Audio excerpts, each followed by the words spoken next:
Many young Christians have said to me, the early Christians practiced socialism.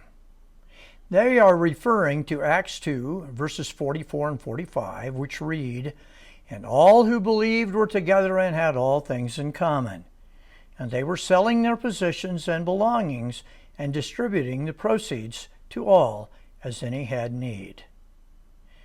Young Christians interpret these verses as teaching socialism in the early church. These verses do not teach socialism. In fact, they teach the exact opposite of socialism. In fact, socialism is the most anti-Christian ideology in history. In this passage, the early Christians were generously sharing their personal wealth with others, but they did so of their own free will. They were not forced to do so. They chose to do so. Socialism is the polar opposite. You don't share willingly. You are coerced by the state into giving up what is yours.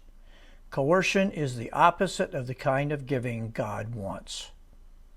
In recent elections, a number of socialists, people aligned with the Democratic Socialists of America, the DSA, won elections in very strongly Democratic districts, and they are as hostile to the Christian faith as one can be. There is another way socialists are not Christian, even anti-Christian. They are anti-Semitic to the core. They hate Jews and they hate Israel. They applaud the murder of 1,200 innocent Israelis in the October 7, 2023 sneak attack by Hamas. And socialists support the murderous gangsters that run Palestine and whose only defining political doctrine is the annihilation of Israel. Finish the Holocaust, they say. In what world can this kind of hatred be squared with Christianity? The socialists hate Israel and they love Cuba, the atheistic communist government of Cuba that hates God and puts Christians in prison or kills them outright. Any group that loves Cuba and hates Israel is not Christian in any sense of the word. They are part of Antichrist. There's ample evidence of the DSA hostility to Christian civilization.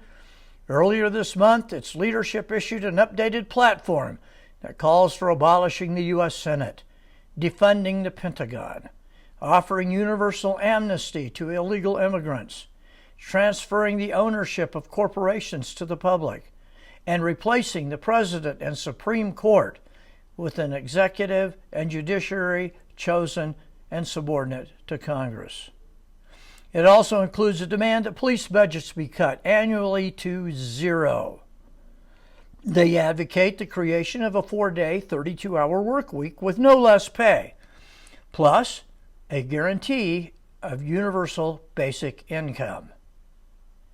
They call for free government child care, free pre-K and free college, Medicare for all, including abortion, of course. The United States was built on the foundation of Christian culture and biblical truths. The socialists mean to tear that all down. They hate America, and they hate the society Christian culture built.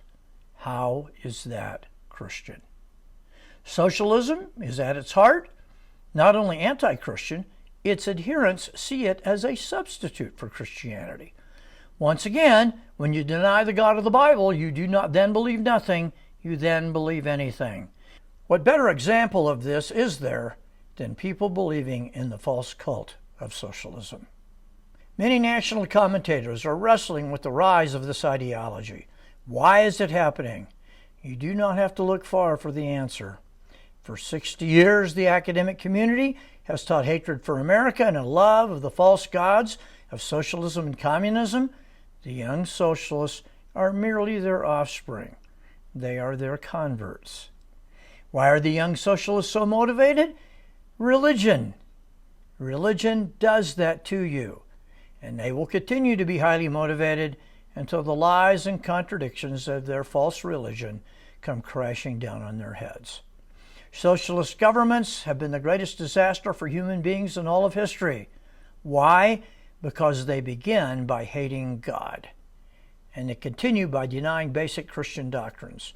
In time, they face God's judgment and are driven from the earth. In the meantime, do not be deceived by their false promises.